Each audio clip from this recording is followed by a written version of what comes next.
मैं एक तो यहाँ ये मेरा सेकंड होम है, ये मेरा घर है भाई। मेरा पेशा वकालत है और आपको पता है कि बुनियादी तौर पर मैं एक वकील हूँ, तो इसलिए आज मैं नहीं आया, मैं तो रोज़ आता हूँ यहाँ। और बाकी रहा आपका सवाल, देखें ये जो है इमरान खान हर चीज़ जो है बड़ी सोच समझ के और कैलकुलेटेडली करता है। उसकी अगर ये कोई गलत फहमी किसी को हो कि ये जो है हमारी 24 वाली जो है नवंबर वाली ये फेल हो गई है, तो ये कोई पागलों की दुनिया में रहता है। जो इसका जो है दुनिया सारी की जो दिखाया है, जो इम्प्रेशन आया है, अल जज़ीरा ले लें आप, BBC ले लें आप, दुनिया की कोई और जो है इलेक्ट्रॉनिक या प्रिंट मीडिया देख लें, उसमें आपको नज़र आ जाएगा कि किसका ग्राफ कहाँ तक है और किसको जो है लताड़ और यलगार किसको लान तान हुई है, ये आपको नज़र आ जाएगा। पाकिस्तान की आवाम भी इसे कोई आसान तरीके से नहीं देख रहे हैं, जो जबिल्लत दिखाते हैं कि जी देखी, मुशर्रफ भी कहता था देखी मेरी ताकत, और खुशो खासाक की तरह बह गया जब अवाम निकले थे। और अवाम सर ये वाली अब भी आप देखेंगे ये सिचुएशन जो आपने कही है, इसका डेफिनेटली इम्पैक्ट होगा। इनको होश के नाखून लेने चाहिए, बजाय इसके कि ये इमरान खान को इस पाकिस्तान की मईशत के लिए, पाकिस्तान की तक़वियत के लिए, पाकिस्तान की अज़मतों के लिए, बजाय इसके कि एक अगर हीरो आया है उसको इस्तेमाल करें और उसको पाकिस्तान की तरक्की और तरवीज के लिए उसको जो है मौका दें। लेकिन ये उल्टा उसको लताड़ने की कोशिश कर रहे हैं, तो जाहिर है कि वो अपनी मूव्स जो है वो चलाएगा मूव।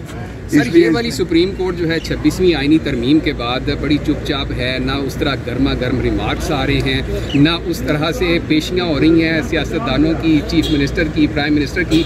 क्या समझते हैं, आपको क्या तब्दीली मुस्बत लगती है ये सर? और खुद साहब साथ ही सवाल ले लें, चीफ जस्टिस काजी फाइज साहब और चीफ जस्टिस याह्या अफरीदी साहब में क्या फ़र्क आप ले लें? जो इन्होंने कहा है वो बोलते ज़्यादा थे, ये बोलते नहीं हैं।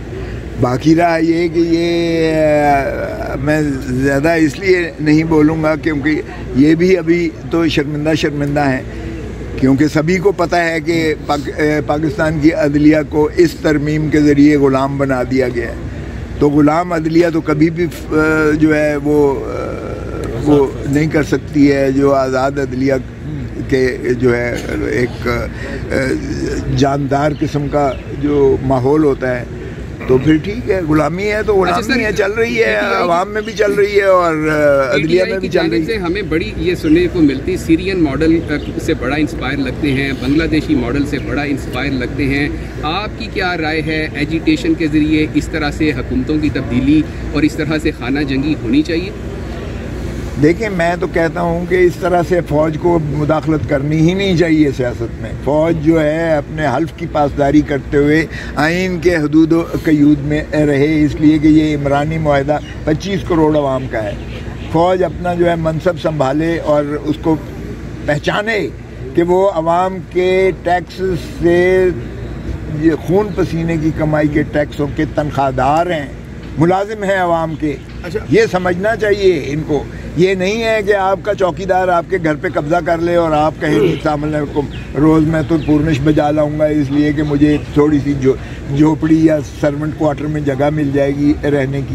को खुदा का खौफ करो यार, बुनियादी हकूक और मसले को देखो। क्या मसला ये है इस मुल्क का कि आप हमें कह रहे हैं कि जी खाना जंगी की तरफ धकेल रहे हैं, या इस फिस्तायत की हुकूमत जो है अपना हुकूमत में रहने के लिए ये शहबाज शरीफ जो हारा हुआ है, नवाज शरीफ जो हारा हुआ है, ख्वाजा आसिफ जो रिहाना डार से हारा हुआ है, ये फॉर्म 47 की पैदावार, ये घुसपैठी है जो चोर डाकू मैंडेट लूट कर इन्होंने जो है मुल्क पे कब्जा किया हुआ है। आप कहते हैं गासिब और काबिज़ों को हम जो है वो बिल्कुल तस्लीम करके पूर्निश बजा लाएं, तो फिर भाई आज़ादी लेने की क्या ज़रूरत थी? खाकी हैट वाला बेहतर था, फिर इंसाफ तो देता था। खाकी वर्दी की गुलामी में आपने जाना है और फिर आप कहते हैं कि गुलामी करो और इनको सजदा करो। ये सजदा आवाम ने कभी नहीं किया और ना हम करें। आपने कहा कि सिविल नाफरमानी का इम्पैक्ट होगा अगर इमरान खान ने जैसा कि ऐलान किया, लेकिन 2014 में भी स्टेज के ऊपर खड़े होकर खान साहब ने सिविल नाफरमानी का ऐलान किया था, बिल जलाया था, तो उस टाइम तो कोई फ़र्क नहीं पड़ा था, इम्पैक्ट नहीं था। अब की बार आपको क्या लग रहा है? 2014 और 2024 में कोई फ़र्क नहीं है। अब आवाम दिलों की धड़कन है इमरान खान, उस वक्त इमरान खान का ये ग्राफ नहीं। गरीब लोगों की जब बिल नहीं वो पे करेंगे, मीटर कट जाएंगे तो वो क्या करेंगे बेचारे? तो वो यही करेंगे, तंग आमद बजांगा आमद। फिर आए ना, फिर ये जो एक भी फटका, एक भी मार नहीं, ये ज़रा ये हट जाए एस्टैब्लिशमेंट, ज़रा इमरान इससे शहबाज शरीफ से हाथ उठा ले, फिर देखेंगे एक दिन, एक लम्हा भी ये हुकूमत रह सकती है, एक लम्हा भी नहीं रह सकेगी। सर ये बताइएगा, एक फार्मूला भी हमें खबरें आ रही हैं कि फार्मूला बनाया जा रहा है कौमी हुकूमत का, जिसमें फैसल वाडा साहब कहते हैं कि इमरान खान का जो मैंडेट है उसको भी थोड़ा बहुत तस्लीम करना पड़ेगा। आप लोग इस जो फार्मूला है उसमें आएंगे? क्या आपको ही चांसेस है कि पीटीआई इस कौमी हुकूमत का हिस्सा बने, या मौलाना के साथ बैठ के, पीपल्स पार्टी के साथ बैठ के कोई आप आगे जाके कोई लाए अमल ऐसा दें? लेकिन पहले तो बात ये है कि फैसल वावड़ा के पास कौन सा अख्तियार है जो है इतनी लंबी लंबी और इतनी बड़ी बड़ी बातें करते हैं। हाँ, ये ठीक है कि वो इस वक्त जो है शेख रशीद बना हुआ है मीडिया का, क्योंकि मीडिया एक ज़माना होता था कि शेख रशीद भी 20-20, 24-24 चैनल्स के ऊपर जो है छाया होता था।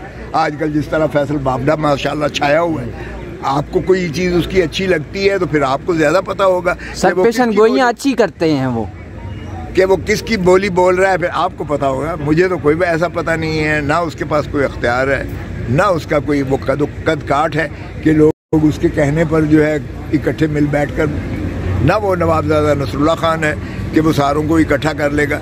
बाकी ये है कि ठीक है, वो अगर मीडिया में उसे शौक है आने का और आपकी वो जो है वो उसको पूरी करता है कि वो रोज़ की प्रेडिक्शन करके आपकी एक चाशनी बन जाती है, आप चूरन बेचने का आपको जो है मौका मिल जाता है तो बेचते रहिए। देखिए, नेशनल गवर्नमेंट का एक तो कॉन्सेप्ट है नहीं, वो ये है कि पहले पॉलिटिकल कंसेंसस हो सारों का, और हमारा पॉलिटिकल कंसेंसस इसलिए नहीं हो सकता कि हम कहते हैं पहले हमारे मैंडेट, चोरी डाका शुदा मैंडेट को वापस करो, फिर हम बाकी सारों के साथ बात करने को तैयार हैं।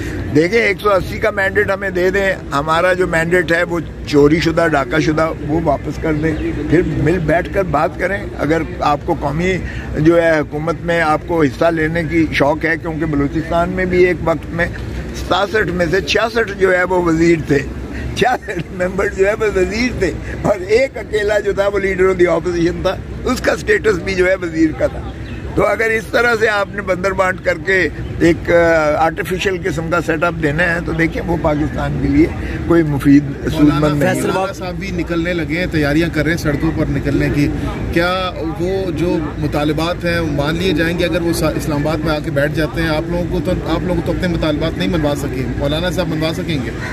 मेरे ख्याल में ये लूली लंगड़ी जो मफलूज हुकूमत है ये बिल्कुल गिर जाएगी। ये बिल्कुल मैं समझता हूँ कि अगर मौलाना साहब भी निकलते हैं और हमारे तरफ से भी तलातम आ जाता है, जमात इस्लामी पहले ही शोरकुना है, तो फिर ये जो फोर्सेस हैं अगर ये इत्तेहाद करके निकलती हैं तो फिर अवाम को बिल्कुल पूरी ताकत के साथ हौसला भी बन जाएगा और निकल आएंगे। तो क्या मौलाना साहब के साथ आप लोग भी सड़कों पर निकलने के लिए निकल सकते हैं? नहीं, मौलाना साहब अगर कहेंगे तो बातचीत हो सकती है, ऐसी कौन सी बात है।